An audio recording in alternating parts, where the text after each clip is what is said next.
everyone. Welcome to Friday night Ornery Mule Racing Trail News Show. And we have a lot of awesome people here with us tonight and we're going to learn great news. We're going to hear about Kettle Moraine 100, what's going on with that. We're going to learn about Bigfoot 200 book. We got the author Ryan here. Nuclear Meltdown, the race director of Nuclear Meltdown races with us. And we're going to talk about the sad news at China Ultramarathon. And we have a funny TikTok to end the show with today. But first off, why don't we have everybody introduce themselves? I guess we'll start with Ryan. I don't know how. Which Ryan? Oh, yeah. So, we got to come up with. Telling you, it's Pickles. Okay, we'll start with Pickles tonight. I'm Ryan Steiner, and I'm coming at you from Indiana. I think we should call you Hot Pickles, though, because the sriracha sauce. Yeah. Hot Pickles. Maybe that's not good. It's so good. That's so good. So I'm Hot Pickles coming at you from Indiana. All right. And we'll go down to Steph. Hi, I am Coach Steph, and I am coming.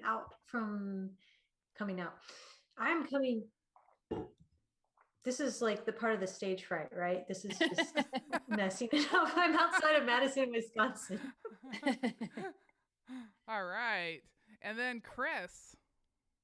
Hey, Chris Remhof. I'm in Byron, Illinois, which is about 20 minutes southwest of Rockford. Also, it's home to the Nuclear Meltdown race that Ornery Mule is going to have this year. So, all right. And then the other Ryan. Hey, Ryan Chukuske, Chuck, if you want. And coming here from Minnesota, outside of Minneapolis. Awesome.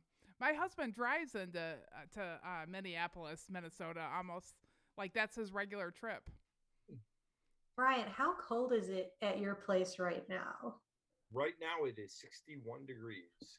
What the? Warmer. That's it. I'm out of here. Oh, no. I'm heading north. Yeah, My little brother just took a job in Duluth, Minnesota. Oh, right. Yeah. Yesterday it was 32, by the way. Yesterday. Okay. Oh, okay. 3 days ago, it was 93. Damn. Hey, you want to change the weather? Move to Minnesota. It's going to be better. Yeah. A little bit of something every day, like mix it up. Right. And then we'll save Crystal for last. And right before we went live, Hot Pickles over there wanted to know why Crystal is Crystal the Pistol. So, we want to hear the story. Okay. I'm Crystal the Pistol. I'm in Rockford, Illinois. Okay, so I'm Crystal the Pistol because when I was little, I was a huge pain in the ass. I was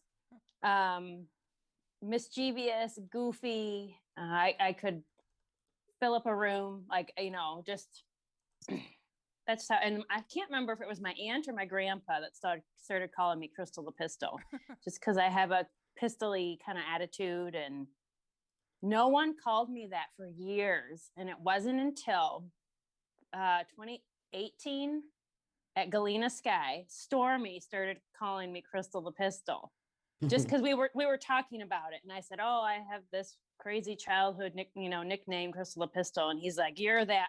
We're calling you that again. So that's it. We're back in Crystal the Pistol. And there's a sword in your background. Yeah. There is. Well, Crystal the Sword doesn't have the. It's not as catchy. Yeah. No, it has nothing to do with firearms. It's just I'm a, big pain in the ass, basically. I never imagined it had to do with firearms. I thought maybe it was like, because you're ready to go right at the starting line. I just thought it was a race nickname. Oh, no, I'm not ready to go at the start line ever. I'm at the back. Yeah, me too. That's where I went. That's a good place to be. I'm just energetic and you know, I don't know, mischievous, I guess. That's why. It's not very exciting, Ryan. I'm hot pickles. It says hot pickles on the screen I now. know. That's Yeah. awesome. Yes. Love it. I like it. That's how nicknames are come to life. That's a good Hot one. pickles. Yeah, we just found out. So Coach Loretta for the Dirt podcast, Dustin Canestrop that was on our show, he nicknamed her Slingshot, and then I just found out that a group of people had nicknamed me Firecracker, and we're like, man, we're a pretty dangerous group of three ladies. Well, that's good. There, Well, just thank changed you my name. everybody for the intro, and let's talk about the news. I don't know. I think we'll end. Do you guys want to end with the sad stuff, or should we just start with let's start with the sad stuff and make it happier as we go along? There you go. And talk about Yeah. China and the Ultramarathon. That was so sad. There was 21 people that passed away during a 100K race at Yellow River Stone Forest. That's near Bayan in the northwestern Gansu province. And it took 700 rescuers to go out to find all of them. And I don't know how much all you guys read, but I did some research online and read, and it sounds like it was put on by tourism in China. So it wasn't like necessarily put on. And I don't know if this is all true, because I was just reading different articles, and I don't have, I actually was Googling to make sure that they were a good resource, but who knows? Like by tourism, and maybe it, like some of the criticism was that it wasn't like real runners that were putting it on. It was somebody that didn't really understand that things could get dangerous really quick. And I guess the weather report the night before was bad, like saying that there could be storms that come up. Do you guys got anything, to contribute to that? Have you guys heard anything or any opinions on it? Well, I heard that there was some top runners from the country at the event, and I feel like, it probably was just kind of an accident that it just happened that way. I don't know what the terrain is like, but they make you carry certain survival gear, in some of the more mountainous races. So I'm not sure if it was like that sort of situation where it was like super exposed or something, and there's just no way to get out of it, which in my mind is just like super sad, but I feel like, if they had these experienced ultra runners, that they would probably know a little bit more from experience, so to me, it sounds like it's just a really sad accident. I mean, like I was watching older podcasts earlier today, and talking about how before the pandemic races didn't get canceled and stuff like that. As ultra runners and runners in general, we don't let weather stop us from running. So I don't think saying that it was inexperience is like, oh look, this weather's coming, even more of a challenge, is how I had it in my head. Like, yeah, and people can take on that attitude as well, right? Yeah, like it's just a thunderstorm. We've done this before, sort of thing. Yeah, there was one year at Hennepin 100 that the National Weather Service was actually talking to me because a big thunderstorm was coming in, and I had to do what makes everybody I'm getting my permit from happy, and I was getting really nervous that they were gonna say that they ended up leaving it up to me. Do you want the race to go on even if a thunderstorm comes? And I just knew that that's what the runners wanted. And I remember, and I told it to the whole group of everybody. We had 400 people in there, and when I said we planned on having the race regardless, but to watch out for lightning, everybody just applauded.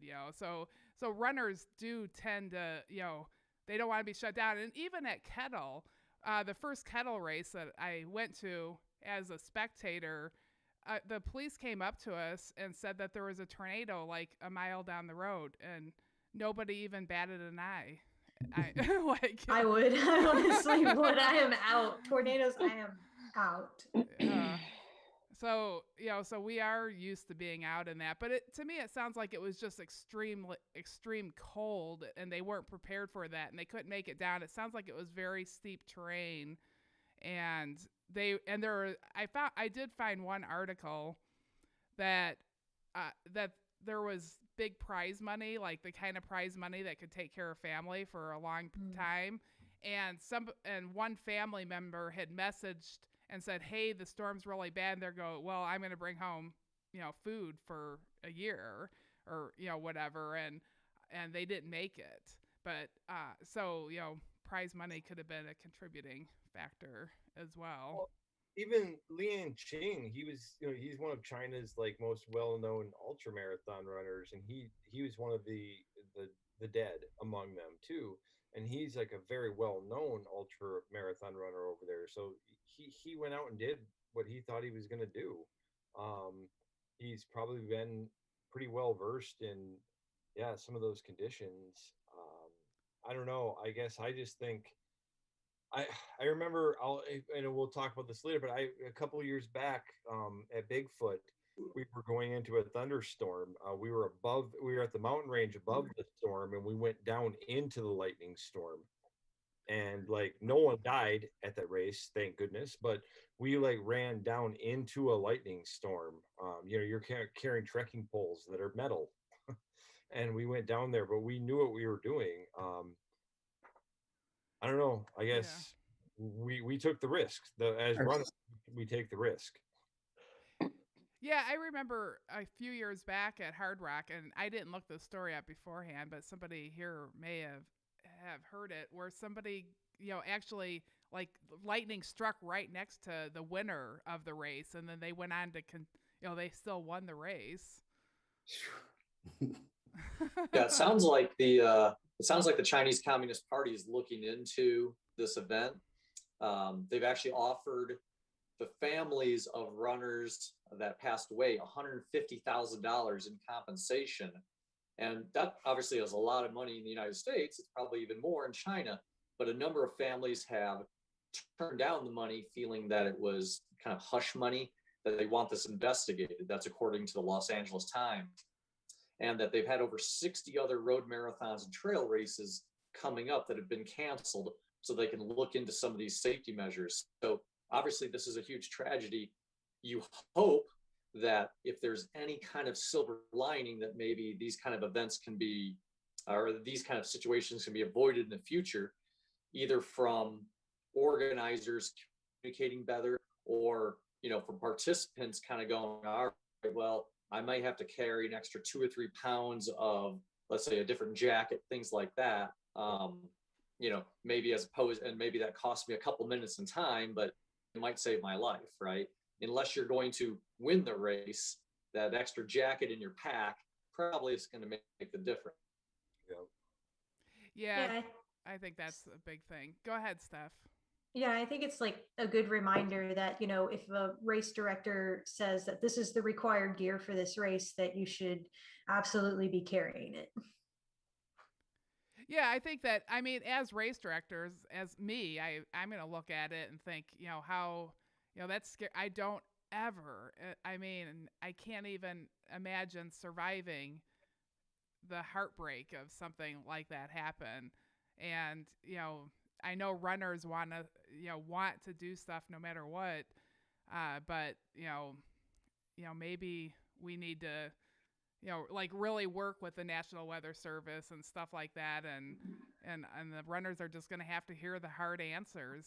And I think, for us, I think here in the Midwest, we're not mountain races. I think that mountain weather is really where it gets more dangerous, because it's just so extreme. Like, we're never going to have that huge of a problem here. It's not going to just suddenly be a lightning winter storm, even though today our weather doesn't make you think that. It's freezing here. So cold. Well, interesting. When you think about Midwest weather, and I agree with everything Michelle said, but remember last August, we had that drencho that came through the Midwest that flattened all the corn in Iowa, destroyed a bunch of buildings. That was an intense storm. Can you imagine if you were having a race on that day, that thing blew through, because that caught a lot of people by surprise. Meteorologists, everybody, they had no idea it was going to be that intense. 100-mile-an-hour winds, all the rain, and literally for 6 hours it just swept across the Midwest. So I guess it's one of those things that it can happen here. It's very rare, but still you got to do your due diligence to keep an eye on it. I'd like some 100-mile winds pushing me towards the finish line. Jump up. They'd be knocking my ass over for sure. Well, I do know that the China Ultramarathon story was so national, like such national news or worldwide news, that my dad sent me a link and he goes, "See, these ultra runners," because he just thinks that what I do is just absolutely stupid. My family also he made sent a it to point me. to send the link to the article to me, and then he's like, I'm like, "I'm not running in the mountains in China, Dad. It's okay." I got like overnight messages sent to me. I'm like, okay, thank you guys. Yeah. I understand. Yeah, I did too. If ultra running stuff made it into your news feed, trust it's already in ours. Right. That's great. It made it into normal people's news feeds. We saw it while it was happening. We know. I think we are the normal people. It made it into Yeah. the not normal people. For sure.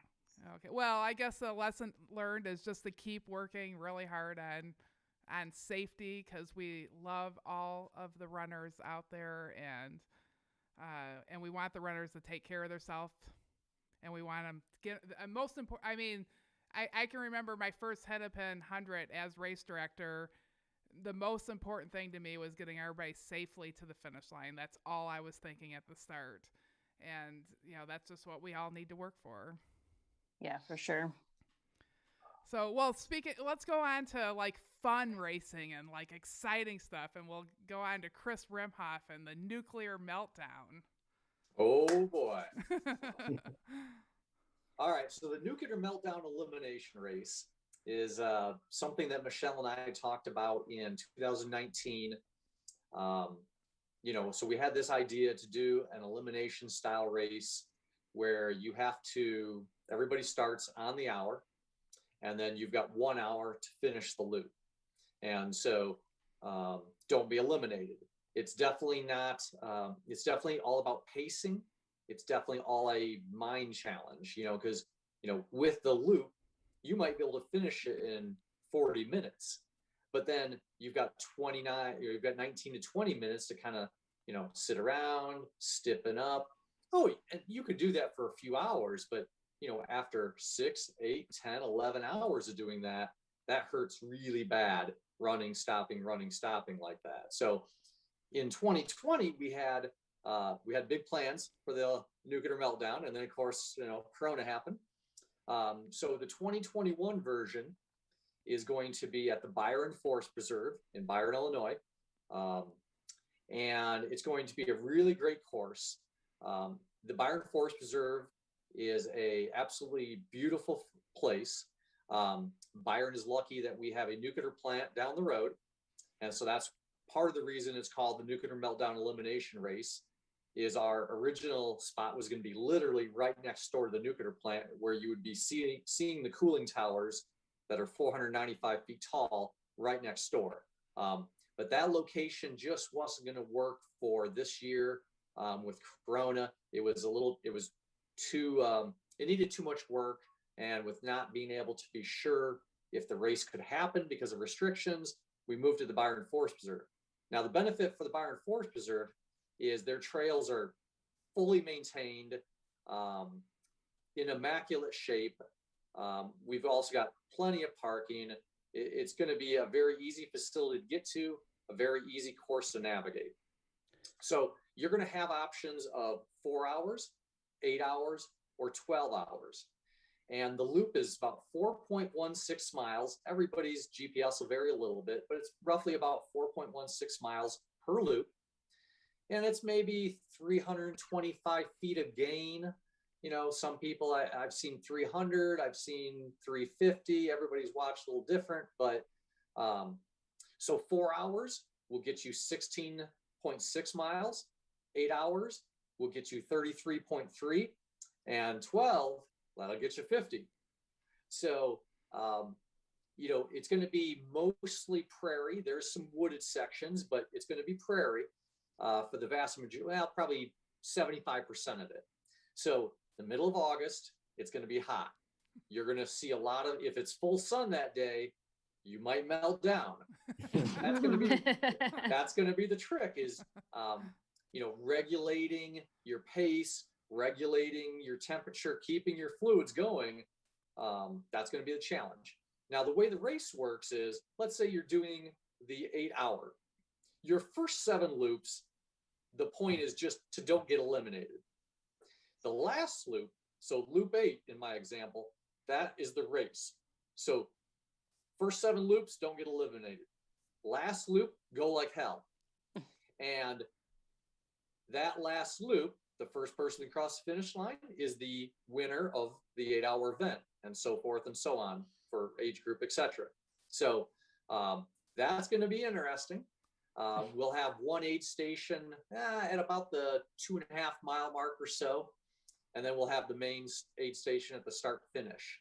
There'll be plenty of flat ground at the start finish. So if you want to bring your chair, maybe a small pop-up tent or a canopy or something like that, everybody will be able to kind of have their own like little spot where, let's say you finish the loop in 48 minutes and you go over to your spot and you've got, your cooler and your shaded canopy and your chair. You can take that 10 minutes, to refuel, just get out of the sun for a minute, and then be ready to get back to the starting line in time. So that'll be nice. As far as the loop goes, the first 2 miles are mostly kind of downhill. In fact, I'm looking at my Strava right now, and the first mile is about 70 feet down. Mile 2, about 62 feet down. Well, what's that mean for the last 2 miles? Well, they're uphill. So mile 3, 64 feet, and then mile 4, 34 feet. So, we're not talking hardcore. That's one of the things about the race is we want to make it achievable for everybody. So I totally think even people that, in fact, this is not going to be a loop you're going to want to run. Just looking at when I ran this a couple weeks ago, a 9:27 pace, which for me feels real easy. That was 39 minutes and 20 seconds, right? Well, I don't want 20 minutes to sit around per loop if I'm doing 8 or 12 hours. So everybody, even the fast guys, fast girls, are going to need to walk this a little bit to make sure to keep that pace, keep their heart rate low if they want to go all day. So that's one of the cool things about the event is your speed really doesn't matter for 80% of the race. It's about, kind of that mental aspect of it. And then the last loop, well, you've got to have a little left in the tank. But Michelle's got a great logo. If you've seen that Nuke or Meltdown logo, it is so cool. So I can't wait to see the swag for the event. And right now, I think we've got about 65 people signed up, so we've got plenty of room for more. We're capping the race at 150 people. So, we've got 65, we're capping at 150. So we've still got plenty of room in all 3 events. But yeah, I think it's going to be a race that's going to be, probably come after Kettle, early July. People are really going to start hopping on it as everybody as restrictions loosen up and people look about what their summer race schedule looks like. So I'm excited. Yeah, we're excited too. Yeah, Crispy Dumpling is asking if it's the inaugural year of the race, and yes, it is. It was supposed to be last year, so we're super excited. I'm thinking tank tops. I've been like playing around with ideas for swag. What do you guys think? Because it's gonna be so hot and getting sweaty in the kettles, like a kettle. Yeah, it's getting sweaty in the meadows. Yeah. Sleeveless, not tank top. What's The that? sleeveless. The sleeveless ones. Yeah, you could do sleeveless or tank, or both. Why not both? Yeah, I've got some sleeveless tops that just came in. I haven't even got to look at them that are Ornery Mule Racing today. And they look, I saw the one, we've got some that are like the baseball style, like I think Crystal has on, but they're short sleeve shirts and they're tech and they're so cute. I saw those. Cool. So yeah, sleeveless would be good because then you can wear it with a pack. Yeah, the tank tops I get rubbed with the pack. Yeah. The tank tops are for road races. I'm a handheld person, so the tank tops really don't bother me. Well, I'm excited. Anybody here doing nuclear meltdown? I wish I could. At the same time, it's Bigfoot, so. Oh. I'm not quite fast enough yet. I think I'll be eliminated the first loop. You will be. Oh, I don't know. It's.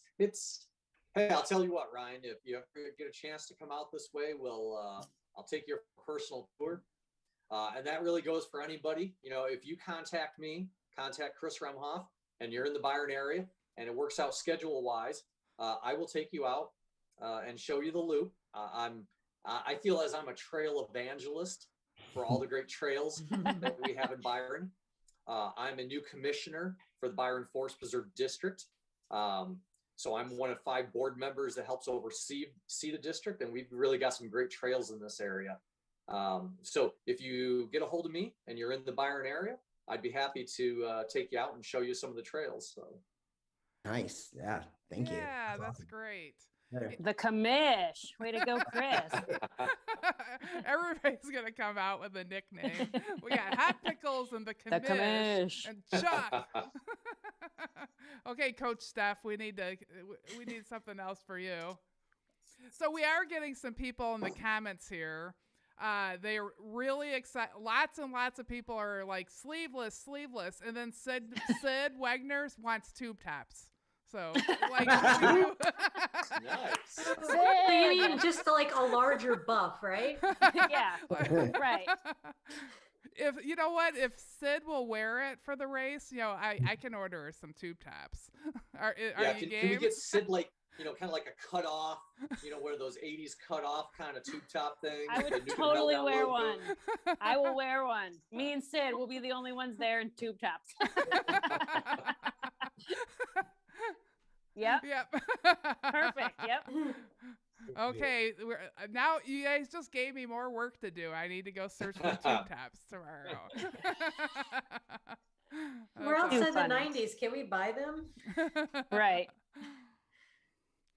Well, that's good. Yeah, thank you, Chris. Yeah, Crispy Dumpling loves racing the last loop, which is super cool. Like at Galena Sky, we got to see everybody was having to race that last loop, and it's like a great training tool. Like it would be a good race. I think summer races are good training races.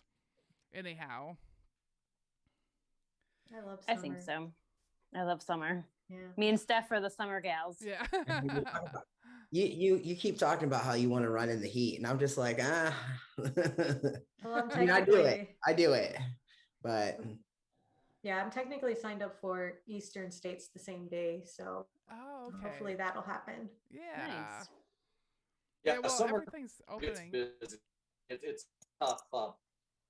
Yeah, Michelle and I looked at a lot of different dates. It's hard with the race schedule. This is Nuclear Meltdown is also, it's the week before Leadville, and we didn't want to pick that weekend because we know, a lot of our friends, either are going to be running or crewing. Michelle likes to go out there. So it's just tough to, find a weekend that there's not something cool going on. Yeah. Well, it'll be really exciting. I'm looking forward to it. And Steph, if you ever want to go check out the course, I'll head out there with you. Yeah, I'm always down to looking at new parks and new courses. Yeah. Well, yeah, Steph, if you made it down to Rock Cut, so, we're about another 25 minutes south of there. There's the 90 minutes. 90 minutes. Madison area to Byron, yeah, that's probably 90 minutes. But it's nice. I like to get up to Cave of the Mounds and run up there, even though that's a haul for me. But just seeing those different trails sometimes just kind of rejuvenating. Yeah, Blue Mountains is actually a little secret nice place that I like to Oh. run. I love that place. Well, that's great. Well, speaking of summer races, we have a awesome author here, Ryan, that wrote a book about Bigfoot 200. Is it now? That's all. Yeah. So Ryan, Bigfoot Chuck. 200, and we've been reading it in book club. And Coach Loretta reports to me that everybody loves Ryan and everybody loves his book. Yep. Oh, he's showing it. Read top four. Yeah, there we go. And you guys can still join book club, or are you guys still reading it, or did you finish it yet? What we finished it. You did finish it? Okay. Oh yeah, because now you're doing Dean Carnazes next. Yeah. Which I think like next week or something. Dean's on, coming to book club. Is that You when got it Carno is? on? You guys got Carno on? Yeah, he's coming to, and he's scheduled for the You should come. podcast too. I'm coming. I have to ask him a question. Actually, can I do like a selfless question to him if he comes on next week? For sure. Absolutely, yeah, and yeah, Crystal and I, we have him coming on the dirt too. What Oh. question are you wanting to ask him? Just for my next book, an endorsement. Yes. And then that way you can give him an endorsement for his book too. I will give. There him, you go. Yeah, no, that's that would be great. Yeah, let's hear. So your book, like, what have you been a writer your whole life? Like, tell us a little bit how that began. Yeah, no, so yeah, thank you. No, getting like from very early in life, when I started my college career, I wanted to be a writer. That was creative writing was my initial major, I guess. And then I decided like I wasn't going to make any money doing that because what are you going to do as a creative writer? So I got into more sociology, clinical practices, and then I became a clinical program therapist. And but I still wanted to write, and so even though I was doing all this clinical stuff, I still wanted to write. I got into running, and then was reading Dean. Actually, Carno was a huge influence of mine. Just reading his books and learning about him, and then just wanting to tell my story. And so I did a self-publishing books, a couple of them. My first one was called 100 Miles of Thought. It was my first 100-mile race, which I failed to finish, but finished 68 miles and just talked about learning success through failure. And then my second book was called Revenge of the Runner, and learning when I finished my first 100-mile race. And then Bigfoot 200 race book was just basically about all of us, not just myself, but all kinds of us different runners. You guys talked at the book club. Becca Jones joined you guys last week. She was a member of that book, and just talking about how like all of us from the runners who didn't finish through the runners who did finish, and then crew and pacers and everyone else that's involved in these races, and what it means to put on these big races like these 200-mile ultra races, what it takes to actually produce these races and make them happen, not just the organization, but everyone that goes, everyone that participates in helping out with the runners and everything. So that was the big point of the book, just to explain exactly what goes into all of this. And it was pretty good. It was huge. Yeah, it was a fun experience getting people involved with that and figuring out, people really enjoyed reading what it's like to crew runners, to pace runners, to put on these big races. So.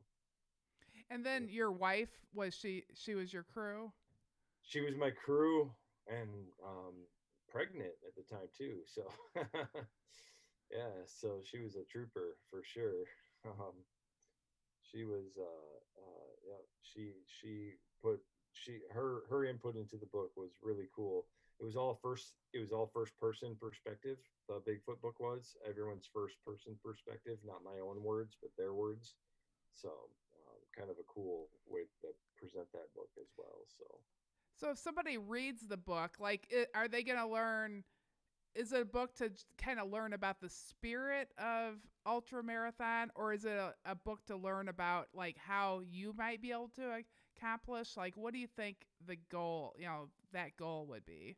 Both. If you read the book, you'd read about the spirit of being able to accomplish something as large as a ultra marathon, but specifically the Bigfoot 200. I mean, if you wanted to go after the Bigfoot 200, this book is like how I'm trying to describe it in the best way. It's like a map. Map, yes, thank you, a map. I was going to say an idiot's guide. I read it. Right, it's like it's a map. It's like what do you call those books that they rate those books for, like certain, like, it's not Idiot's Guide to, but it's like the beginner's guide or Cliff's Notes. Cliff Notes. Thank you. There it is. There you go. That's right. Oh, I'm so familiar with the Cliff's Notes. Cliff Notes to the Bigfoot 200. Yes, if you read this, it would be the Cliff Notes to the Bigfoot 200. Yep. It's also really good. Like a lot of running books that I've read in book club, we talk about running and all of that, but like it's a really good book if you have somebody who like loves you and wants to like come crew for you, but they don't have experience. Just give them Ryan's book. Here, read this, and because then kind of different perspectives. So that's why I think about it. Thank you, because there's not. You're right. There's not a lot of books out there that have that perspective. This book had a lot of that perspective of how to crew people, how to be a part of that support system, not just the runner.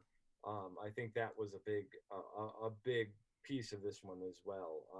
That's where Megan, my wife, her input into this book was really huge into that too. So yeah, for sure. And you're signed up for it again this year? Yeah, yep. I'll be back out there in August. Yep. And how's training? How's your training going? It's been okay. It's been all right. I'm glad to get back into more in-person races. I'm looking forward to Kettle. That's going to be one of my first in-person races that I've done here in a while. So I'm looking forward to that and getting my training's been good though. Yeah, it's been good. We'll see. Yeah, Ryan's doing the 100-mile race. Yay! I just labeled his bib yesterday, and I took a picture and sent it to him. Number 211.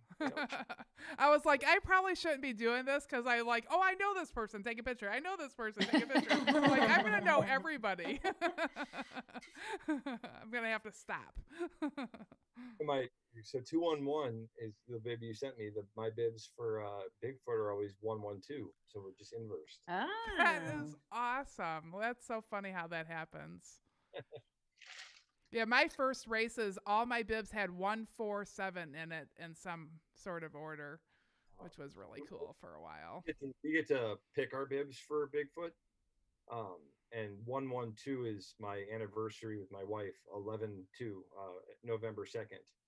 That's my anniversary of my wedding. And so, like, that was cool, though, that yours was 211, the inverse of that. Yeah. That is so cool. Yeah. I'm so happy that it turned out that way. Yeah. It's kind of cool. Yeah, I saw Steph had a question. I was going to ask, how many times have you actually been out there, I guess, combined crew and running? 4 years. It's a lot. Wow, that's incredible. Yeah. It's absolutely my favorite race of all time. I was considering doing that one. Yeah, I'm obsessed with Bigfoot. I'm obsessed. Yes. Here, look at this. There's my Bigfoot. Bigfoot. It is big. That is awesome. I love that. It's not a little foot. No, that in the in between that Bigfoot silhouette is Mount St. Helen. That's where we run up. Ooh. That's what's in between that. Yeah. So I'm obsessed with that race. So Mount St. Helens is just a great place. My wife and I, we took a big Western trip in 2002 after we got married, but before we had kids. And so we got one of the permits in 2002 to climb up to the top of Mount St. Helens. They only allowed 100 people a day to do it, and so you park, and then the first third is just the middle third is bouldering, and then the last third is just like the ash all the way up to the top. But you can literally look into the volcano. Yep. I mean, I was at the top looking in the volcano. Yep. And that area is just amazing. Oh, you look at the side of Mount St. Helens that like blew out into Spirit Lake, and all of those logs, all of those trees are still there. Oh, yeah. You see a little bit of life, you see a little bit of regeneration. But that whole area is crazy. And so when we left Mount St. Helens, as we were going to make our way to Mount Rainier, we stayed in that little town where Bigfoot, I think where it kind of starts and ends, Randall. We were not runners, back in 2002. And then so as I heard about Bigfoot and all of that, I'm like, Randall, Washington, why does that sound familiar? So I think that's just incredible, Ryan. And it's incredible, number one, that you've been out there and you finished a 200-mile race. That still blows my mind because that's a long freaking way. But yeah, I see how I'm obsessed with it because it is a phenomenal area. Oh yeah. The cover, that right there is that ash land that you were talking about. That's the ash. We are walking across that ash right there. And that blast zone walking up. And you're right, because most people don't have access to the areas we get to run during that race. And you had to pay extra, like you said, to go up in those different areas. But we get to go up the volcanic boulders. We get to go into the crater. We get to go across, and we get to go into that ash land. And it's incredible. And when you think about just where you're at while you're doing that, you're like, this is just, you're walking across history, it's so cool. Yeah. I love it. Yeah. Yeah, we'll have to. I imagine there's like live tracking and stuff for that race. We all wear live GPS tracking. Yep. Yeah, we'll all be watching that. So like during nuclear meltdown, I'll be giving updates as everybody runs through. Like, how's Ryan doing? I was doing it for Jeff Lennard. Everybody was messaging me. How's Jeff doing it? Oh, you got a picture, Chris. Nice. Well, so this is from our trip in 2002, and it's a book that I picked up at the gift center that talks about the eruption of Mount St. Helens in 1980. And so when you look at this thing, it's just, I'm sure Ryan's looked at it, but when you think about Mount St. Helens eruption, I mean, the power, it's just amazing that in 1980, it killed scores of people, disrupted the economy, changed the landscape. But then here we are, 40 years later, running a 200-mile race in that area. I mean, it's just mind-blowing to me. I mean, just to give perspective, when I was in 5th grade, I had a 5th grade teacher who actually had a small jar of the ash in Virginia from the eruption that he collected off of his car. Oh, Just the magnitude of the eruption and how far the ash traveled. And Chris, what year was that? Chris, what year was that eruption? I think it was 1980. Yep, and what date? Go ahead. May 18th. Yep. Guess what? I was born during that time. Really? Wow. I was born during that. Yep, I was born, and that's what I always love about it. It's I think that's why it speaks to me, Wow. because I was born during that eruption, and then now I'm running that race up that. Yep. That's some good symbolism. Yep. that is wild. That is wild.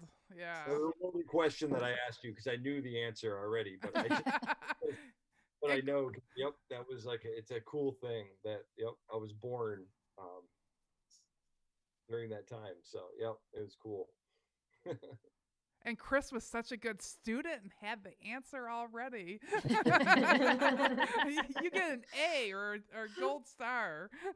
Yeah. Hey, how about a tank top? Do I get a Meltdown tube top? You get a tube tube top. top, Chris. A tube top. I'm gonna take my shirt that I have. I'll cut it off and send it to you. Score. Yeah, so we got Gemstone Cowgirl. She signed up for the 4-hour nuclear meltdown.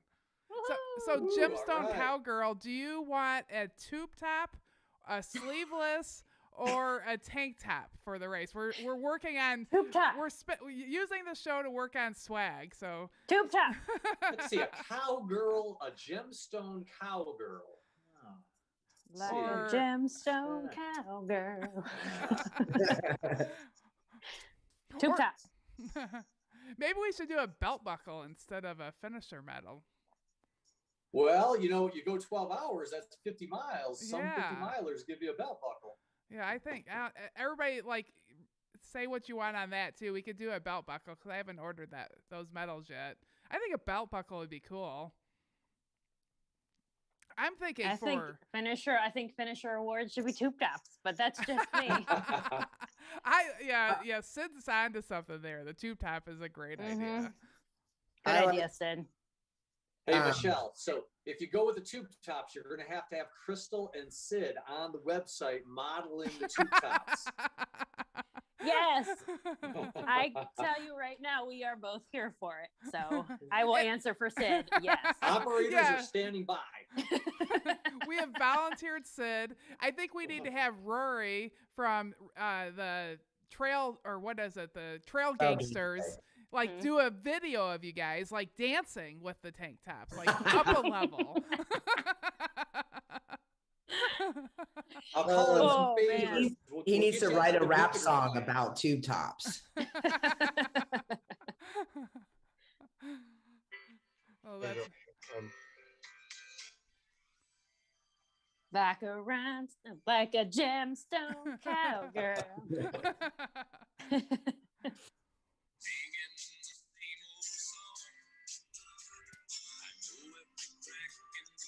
yeah. We can't not dance the second we hear any music. Any music. Any music. Yeah.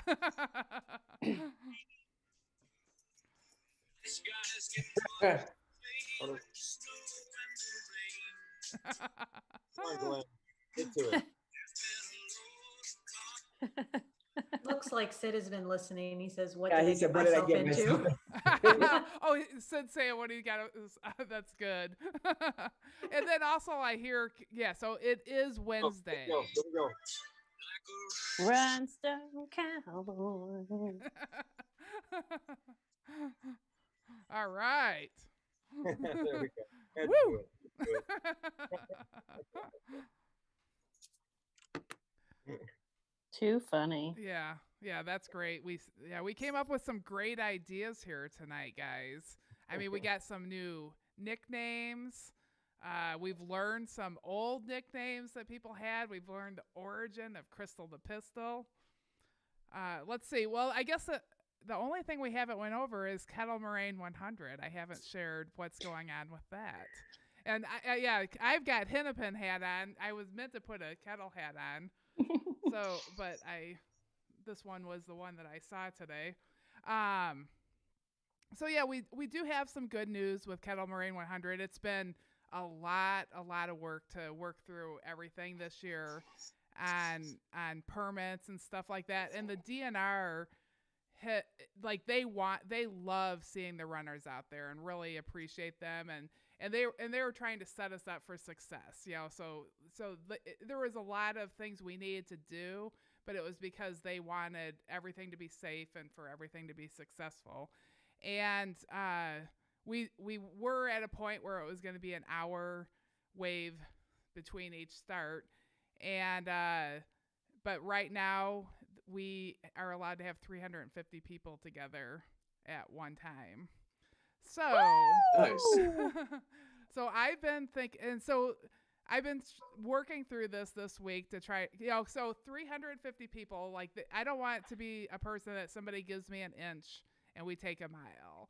So we have to be really careful. It needs to be under 350 people at all times. So that still means I need to be very careful. So what we're going to do is we're going to have the 100-mile runners start at their normal time at 6. They all get to start together, so that's really nice that they'll be able to know who they're racing against. We've got some really amazing awards that I've got a couple of them sitting here.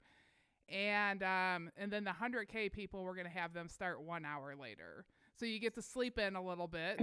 And then the relay runners will start with the 100K people as well. And that will make it so it's very clear. We could have done like 45 minutes later, but the clock will start at, when the race starts. And I didn't want all the 100K people to finish and then have to subtract 45 minutes from the time, because I wouldn't want to do that math at the end of a race. I mean, just if they wanted to know, and it would be a lot easier to just subtract that 1 hour. So I mean, I think ultra runners are great at math at the end of a race. yeah. So it's just simply for the math that we're doing it an hour later. So yeah, I mean, so that is good news. I will be sending out an email on that. On the website, I do get everybody's bib numbers listed. I do need to make a couple updates. There's stuff that I've been talking through, but we still need to be, I just want to stress we need to still be very, very careful. But 350 people, I mean, the race only has 420 runners, so it'll be pretty easy for us. But it'll still be, the one crew member per station and all that to just make sure we keep the numbers down. So, yep, good news. We could use more volunteers. I don't want to sound like we don't have volunteers, because we have like over 100 people have registered to volunteers. But when you start spreading those out, and we've been working on all the spreadsheets, like I just know there's going to be a lot of volunteers working 18 hours. And if we can somehow give them some breaks, even if somebody could only come in for like 3 hours, it lets somebody take a quick nap or something during the race. So we could use a little bit more help if anybody will sign up. It's real easy. It's right on the front page of our website. And Michelle with 2 L's is our volunteer coordinator, and she is like knocking it out of the park. And it's so organized. She's got beautiful spreadsheets, and she'll be there on race day, and she'll be the contact for all the aid stations if they need anything, but they're not going to need anything because we're going to be so ready and so happy to be together. So I guess I'll show you some of the awards. So there's a lot more. Next week, if we get to do the show next week, I can't remember if we do. I'll show more because these just came in, so I wasn't able to unbox them all. So Erica McCarrans, she's from Memphis, Tennessee, and she used to live in Chicago. And she's like, went to college at some fancy school with an art degree and scholarship. She's just this amazing, talented artist, and she's also a runner. And she painted I had her do 10 paintings for Kettle last year that I'm going to use for different things in, for like different swag and stuff. But then Kettle was canceled, so we didn't get to do it. And so this year I chose some of the paintings for the awards, and I had them made into these pieces of art. And so this is in acrylic. So this is her painting. And so this is like a clear acrylic. It's black on the back, but I don't know if the picture. Yeah, no, that's it's absolutely gorgeous. Yeah. So this is for the first overall will be this one. And then they get a little bit smaller as they go along. And then, like I said, next week there are some scenes from on the course, some painted scenes. And Steph's talking about a tattoo of this. And then, like if you're the last ass on the trail, like you definitely, like that is an important thing to get. So we have this awesome last ass on the trail. There you go. I officially am going to be the last ass on the trail. Gonna have some fighters out there. Right. like tackle people and then carry them, throw them over the finish line. That's all. So that's the only two I pulled out for tonight. I'll show more next week. There's really, really cool stuff. So we're super excited. Steph, you want to go tattoos? Well, I'll do some tattoos with you. Yeah, I actually need have more. 0. I got you do. I got room. I got room. I got room. I need more. I know they're kind of addicting. I'm like, Tasha always wants me to go get more with her. Yeah. I know, I love tattoos. Like, I think that we need to have, like, instead of a medal at the end of a race, a tattoo like that you can't get unless you finish that race. Yes. Oh. Yes. That's it. Oh, man, dude. So Michelle's going to have a tattoo artist there at the finish line. That's instead of a belt buckle, they tattoo your belt buckle on you. Yes. Oh my Even more God. pain. Bring the pain. Oh my God. Can you imagine running a 100-mile race and then sitting down for a tattoo? Oh Yeah. I have like 4 of my buckles tattooed on me. Like, Nice. from different races. Yeah. No, I lost track. Everyone, how many tattoos you got, Ryan? I don't know. I lost track after like 50. I've got my whole body's covered. I love it. Do it. Let's do it. See, I'm with Steph. I have 0 right now. Oh, I got tons. I'll do it. They're addicting. You get one and then you're like, well, now I got to have this. And they all should mean something. Like they're all stuff like I've got, I don't know if you can see it. So this is, well, you're not going to be able to see it, but hold it up like that. Well, you can. Well, I showed you guys my Bigfoot one, but you got that. There you one. go. Yeah, it's kind of hard to see it, but it's a scene from Tasha and I did a hike in Colorado, and actually that one Tasha completely designed it. She found the artist and she did everything for that because me and her got tattoos together that day, all from the day. And so when I'm really old and can't do that, I can just look down and remember me and Tasha's hike up there. Absolutely. Right. Hey, Michelle, last weekend, my wife Terry and I and a couple friends, we went up to the Ice Age Trail. Terry's running the 50K. And so we did a training run. We started at that new, I think is it called McMiller? Yeah. We started at the new place and saw the new part of the course. So that looks pretty interesting. What do you feel about the course changing a little bit? It looks like that's going to be a nice aid station and kind of a nice improvement. Yeah, well, so DNR asked us to make that change because Emma Carlin is there, so we want to be like good partners with everybody that uses the trail. And Emma Carlin is used by bike riders. And so when we had races there, all the bike riders, could not come there because you fill up the parking lot. And people don't really, people... This is what happens if you don't follow directions. Like people did not really park responsibly there, and cars flipped over. And it wasn't real. I don't want to say it wasn't why I was race director, but it did happen. And so when stuff like that happens, it doesn't look good on the race, and then they don't. And I'm not saying anybody said anything bad about the race, but it was definitely taken into consideration. And So they asked us to skip Emma Carlin because we're not user friendly. Like other people can't get to it. We're stopping the bikers, and it's okay to stop the trail, but we're stopping 2 trails by going into Emma Carlin. And so, but Emma Carlin was a pretty big aid station, so they suggested going to McMiller.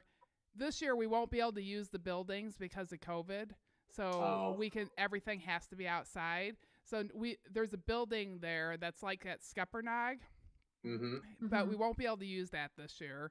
But we will run over to that direction. It's a little bit kind of like Nordic, but I hate to say that it's like Nordic because it's not as jarring of steepness. It's a little bit more smooth, but it's those sort of trails, and it's really pretty. It's really nice. You will be able to hear guns in that area because the shooting. You're gonna run faster. Yeah. It really scared me the first time that I ran past there because I was doing I did my own like Ice Age 50K 1 January, um and I was going past the shooting range and I thought there were hunters out. I did not know about the shooting range, so I was just like running a little bit faster because I was like, well, I don't really want to be here because I was trying to wear bright colors, but I didn't even think about like hunters or shooters or anything. And then I heard the gunshots go off. Yeah, well, there hasn't been any runners shot there, No. and we won't take you by the or into the shooting range. No, Yeah, that big section hills. when we ran, it was nice wide trails.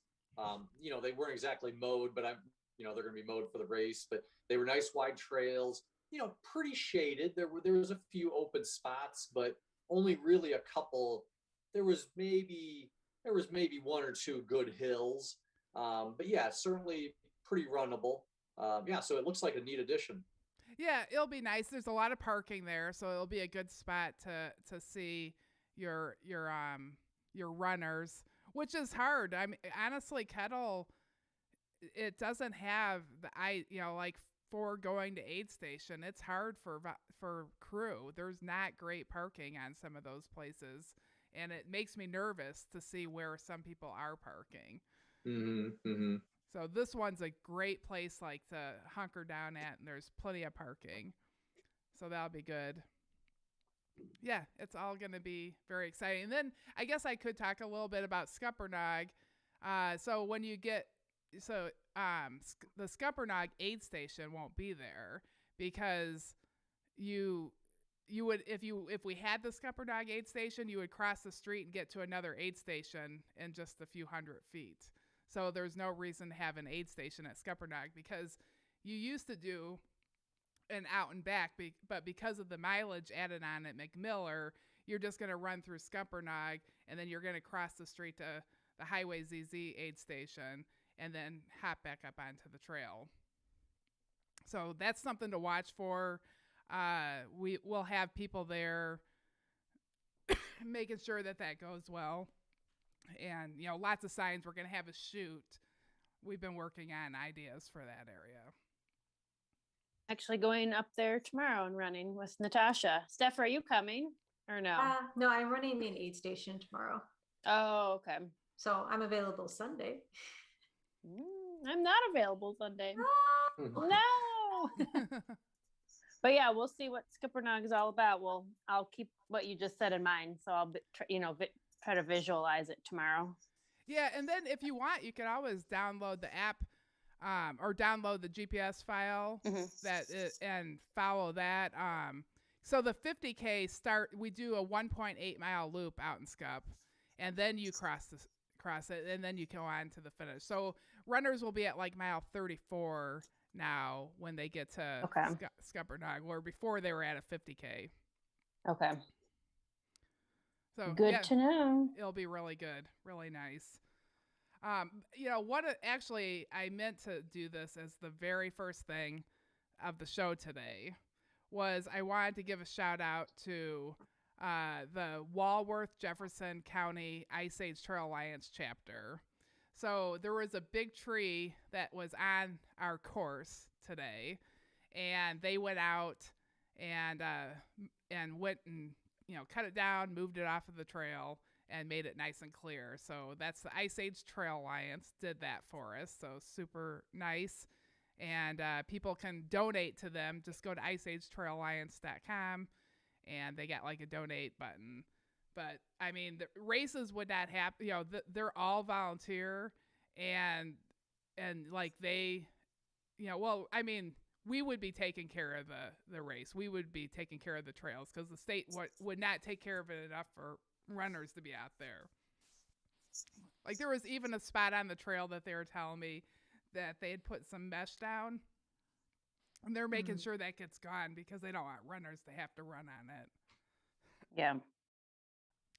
So that's good. So anything else? Any other questions about Kettle that I may not have thought about going over? the live tracking and the video, you feel is there anything else that people need to do? I know you wanted a certain number of people to subscribe and watch some videos. Is everything coming together on that? Yeah, we so hit it. yeah, we hit over We hit 1,000 1,000. like Woo. pretty quickly, which I knew that that was not going to be that big of a problem. But we need a lot of hours watched. Like literally, people should just it would be helpful to us if you just played it on speed while you're working in the background and like just nonstop. Like it's gonna be a miracle if we get enough hours, because we need to get as many hours as we've gotten in like the last 7 months in the next 2 weeks. We just have it playing in the background at our house like it's the radio. So, and every now and then, like one of the episodes that I'm on comes on, and I have to go in and skip past it because I don't want to listen to myself in the background. And so we've been just watching it all day long, every day. So just do that. Instead of listening to the radio, listen to the podcast. Let's get this. Yeah, I actually prefer to listen to it off of YouTube because it's easier to find. And I don't have like exactly a podcast place like on my phone or anything. So yeah, that's what we do is listen to it on the TV. I cast it from my phone to the TV and set for the day. And also it tells me that I've watched it because I have like a YouTube account. And so it'll tell you like how far you were into an episode if you just like all of a sudden leave or something like that. So I like using that feature myself. And let's be honest, guys, we can listen to Michelle all day long. Yes. One of the episodes I was watching today was talking about the nuclear meltdown, actually. And you were talking about going off you got lost off the trail and there was like people with guns and stuff guarding the plant. And I was like, whoa, maybe I need to figure out a way to get to this race. This sounds fun. Yeah, so where we were going to have the race in 2020 was at a motorsports park. That's the next property next to the nuclear plant. And so literally there's a big, thick area of woods that is kind of the boundary between his property and the nuclear plant. And after 9/11, they gave those guys real guns and training. So yeah, you wouldn't want to just walk through those woods and go, hey, look at that, a nuclear plant. Somebody's going to come out and say hello. Yeah, right. Yeah, it's not. No trespassing means no trespassing unless you want to be met with a gun. Yeah, why did you DNF, Ryan? Well, let's see now. I got went to the nuclear plant and got shot. They took me into the reactor. Right, of course. I melted down. Well, that's good. Yeah. So, yeah, Sandra Wimmer says that mesh is gnarly, so she's glad that they're taking that down. And Alina G. Steph says that she has a tattoo, she wants a tattoo artist, but somebody else has a tattoo artist for Steph. I mean, I guess we're going to talk Steph into a tattoo. Oh, boy. I didn't drink any water all day. I woke up this morning at 6 a.m. and I've done nothing but work, just nonstop. And I knew I hadn't drank enough water before I came in here, but it's very exciting. I'm so excited to have an in-person race. I'm so excited about our live broadcasting. That's added some work to getting ready for the race because, we need to get some, we need to get people on 30 hours of coverage to talk. That's a long time. So, Ryan Hot Pickles there is one of our commentators, and for 8 hours, it's kind of a long time. And but I think that's what it's all about. Yeah. And we got some famous people. So Zach Bitter is coming. We got some other people, but we're still working out times. Corey Woltering's going to call in. He's actually out in Colorado. Otherwise, he would come. And then our buddy Rory, he is running a 50K in New York. But if he says he'll call in if he's not too beat up. And yeah, we got Carl Metzler running the race, which is Speed goat. pretty. Mr. Yeah. Carl. Mm-hmm. Yeah, he sent me an email, and then on the bottom he goes, "Okay, Speed Goat signing out." Like everything about him's cool. Do you think there's a couple other runners that are kind of gunning for Speed Goat? Since it's kind of, I mean, if you could beat him, that's a pretty big deal. Yeah, well, I mean, I don't know what other people's goals are, but Nick Panic, he's pretty quick. He's fast. Yeah, he's fast. I don't know how fast he is compared to that. Devin Yanko is an insane lady coming. And, yes. I might have heard that this person may be going for the course record of the females, which is only just over 18 hours. That was set by Donna Perkins, and it was, I forgot what year it was, but it was like the early years of the race. It's a very, very old record. And Donna Perkins is from Wisconsin, which I think it's really cool that she holds the record. But it's time for a lady to come in and beat it. Like, this would, the 25-year anniversary, that would be super cool. And then Casey Lichtig is signed up. She hasn't told me she's not coming. And she physically signed up, and she had to fill out all the forms and stuff like that. So, but I know earlier this year she was posting about being injured. So I'm not totally sure. And so that would be awesome. But she's come out to the race every year for quite a few years. Yeah, pacing her mom. Yeah. So she definitely knows it. She had told me that she's always wanted to do it, but it's too close to Western States. And we moved it closer to Western States, and now she's signed up. Western who? Whatever. So we've got, I mean, it is a stacked field. I'm trying to think of, there's a guy, I should have looked this up. I didn't look it up, but yeah, there's a guy from Tennessee, and he's really fast in the 100. And some people, I mean, I don't really know who he is, but I got it here in front of me. This Wyatt Massey from Chattanooga. Yeah. So and quite a few people had mentioned his name, and I've been meaning to take a day to kind of get to know him. But yeah, there's a lot of people up there in that 90%, 80%. I mean, it's quick. And there's also a lot of first timers, like a huge amount of first timers. 100-mile first timers, and some of those 100-mile first timers have not even done an ultra. They're just like, you know what? Let's just do Kettle 100. Yeah. Because Michelle said that it was fun. I heard the swag was good. I'm looking at Ultra Sign Up right now, and so you look over in the results page for the Kettle 100, and Carl Meltzer, 131 results on Ultra Sign Up. Yeah. But then there's Todd Knott from Nebraska. He's got 109. It's like, wow. Yeah, somebody fast. Is that the one that's fast from Nebraska? Because people have been mentioning him too. Yeah, he's a male in the 50 to 59 bracket. And his age rank is 97%, 89% overall. He's got some impressive results too. And then there's also a guy from Pennsylvania that has won. What is that race there? Oil Creek 100, and he and look at his results. So his name's like Oken or something. It's like Ken or Davgen or something like that. He's in the 100, and he's from Pennsylvania. But he looks really interesting. Like, he wins every single race he goes to.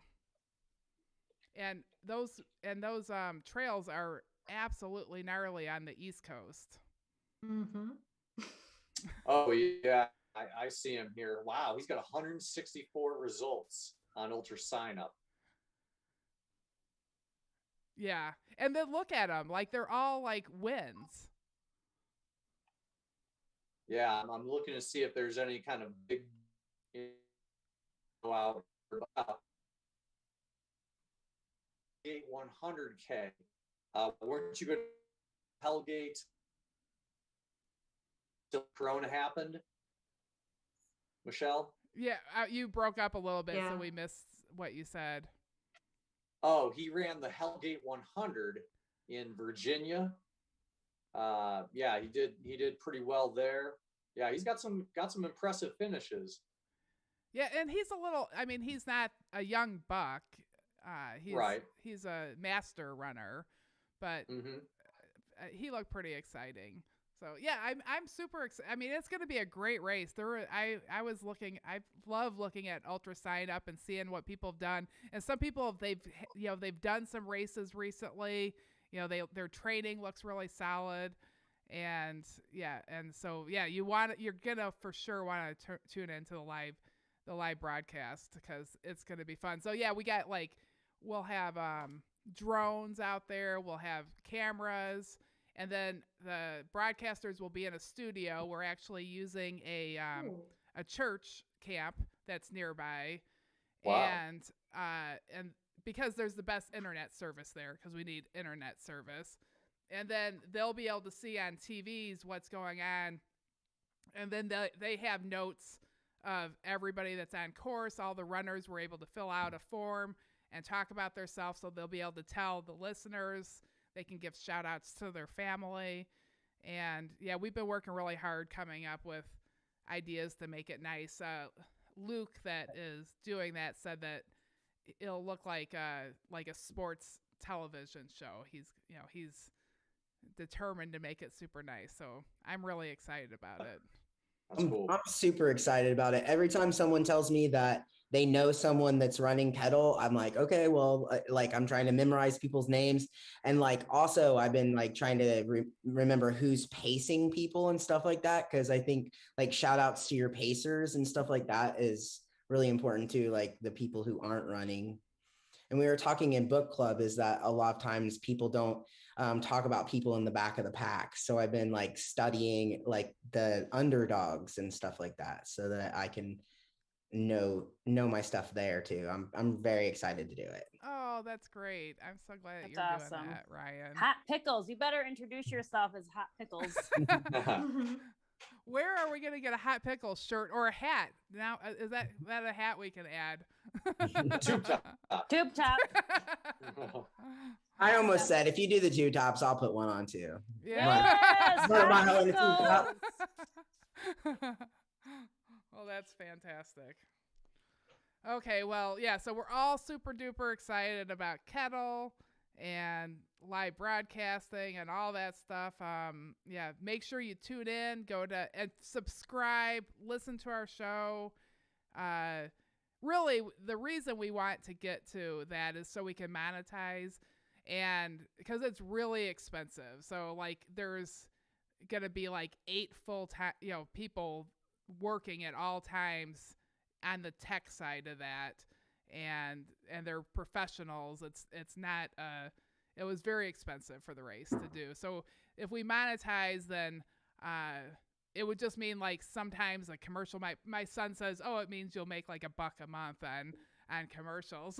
but you'll be able to do super stickers and stuff, because we do have a Patreon page set up as well, because if you want our races to have that, in the future, a little support might help. But and we'll be selling our merchandise. Kogala is we got discount codes. Ornery Mule Racing is a discount code. It says 15% off. I hope they're not listening right now. Everybody gets 20% off because somehow it's messed up.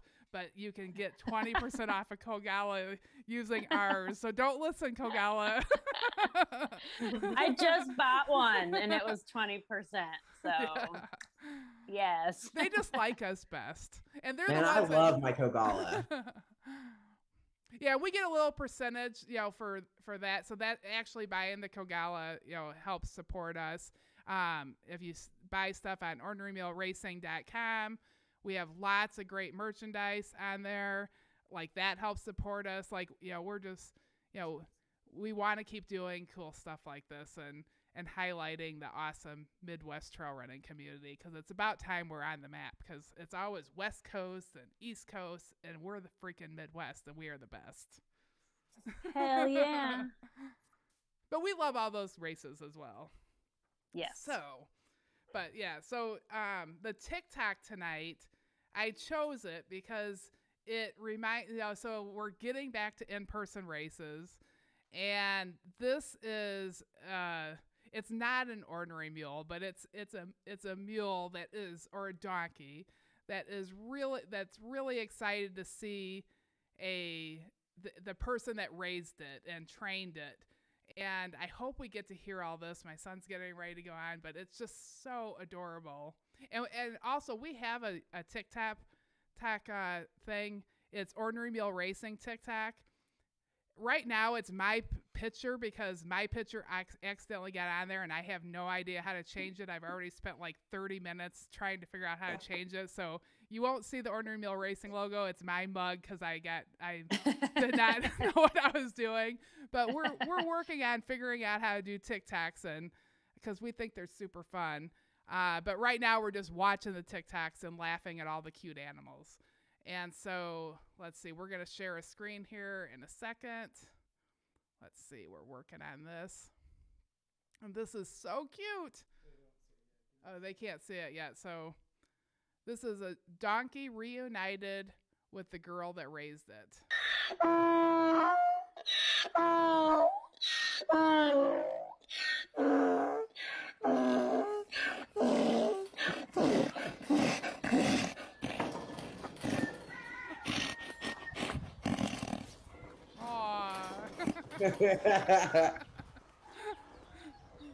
That's so sweet. And it ran, so like at the beginning of the video, it runs to it. So we kind of started it a little bit late. And he's giving her so many kisses. Aww. So that's how we're going to be. All of us vaccinated, non-COVID people coming to the race. We're going to be like, oh, I'm so happy to see everyone. Like,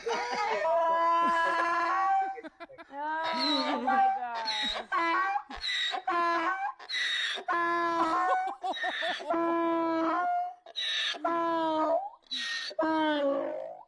Oh my gosh.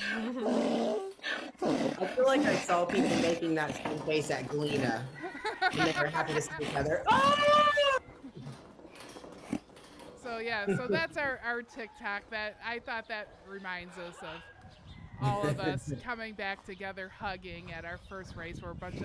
We're not ornery mules. Well, we're ornery mules when we're ornery on the trail, but we're very loving Michelle. too. 2 weeks, Michelle, I'm coming at you just like that. Okay, yeah. I expect that at the finish. And are That's you what we going to put on make the the TikTok. noise? Oh yeah. Michelle will be busy putting on all the masks. Knock her over with your I'm head. vaccinated. Come at me. I'm back up. I'll come at you. Bring me all the hugs. I've been dying for high fives and hugs, and yeah, I feel safe now. I'm all vaccinated, so. Dude, I'll come at you. I'll come at you. Oh, good. Well, thank you guys for everybody for tuning in. We loved the audience, like leaving lots of messages. I'm sorry if I missed anybody's. I see a lot of people are going, yeah, Carl is who they're expecting to win. I'm super excited about Devin. Look them up, and she's been asking me questions about the course. Like, she's ready to throw down like that. I think she's somebody to watch.